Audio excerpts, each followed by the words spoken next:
Hello, Carolyn Stevens. Listening is influencing. That's the topic of this bulletin. It's about how to be more persuasive.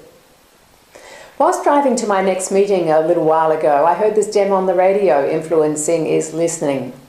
Of course, the truth of that statement is a no-brainer, but how often do you get so tied up, so enthusiastic about your own perspective that you forget to listen? We all do it to some degree. And unless you listen to the other person's perspective, your capacity to influence is seriously limited. Habitually, how much time and energy do you put into sincerely understanding the other person's perspective, so you can stand squarely in their shoes before you share your perspective with them? You might have previously encountered this nice little model that encourages us to take the other person's perspective. It's called perceptual positioning. First position is your position, what you perceive, think and feel when you're firmly and squarely standing in your own shoes. I must say, spending too much time in this position weakens your ability to understand the other person's position and therefore your capacity to influence them. Second position. Second position is the other person's position, what they perceive, what they're thinking, how they're feeling. Stepping into this position would be called listening. Third position is the disassociated helicopter position, the perspective that a detached rational fly on the wall would have. I've never considered a fly being rational before, have you?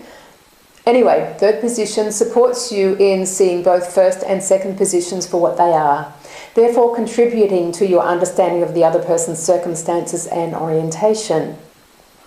Each of the three positions offers value, and highly emotional, intelligent leaders have developed a wonderful flexibility to move from one position to another throughout a conversation.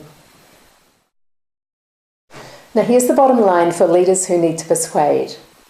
First, be clear on your own position.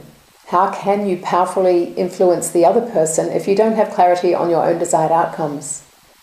Second, spend time listening in second position to the other person's orientation until you have a clear understanding of their thoughts, feelings and perspective. Third, having viewed their orientation, you'll find a more realistic and practical path to leading their thinking to encompass yours, especially if you've been able to suitably tailor your approach to encompass their requirements. Here's your call to action. Jump into the other person's shoes and your capacity to influence them will be enormously heightened. And you'll feel like a really decent human being to boot. Here's what I suggest you do. Think of a discussion that's around the corner for you, one in which you want to be highly influential.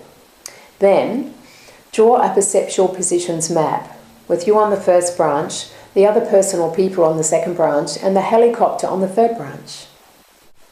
Under each branch, note the perspective from that position. Consider the thoughts and feelings from a first position and second position perspective, and then the logical, rational helicopter perspective. Initiate your conversation with the first up intent of asking them questions to flesh out your understanding of their perspective. Listen with your ears and eyes and head and heart so as you improve your understanding of their position. And right through the conversation, keep checking to make sure you're still in touch with their position. Finally, notice how much more influential you are when you take that perspective. I'm interested in your perspective on this, so give me a yell if you want to share your thinking or if you want help with any of this stuff. So until next time, keep listening.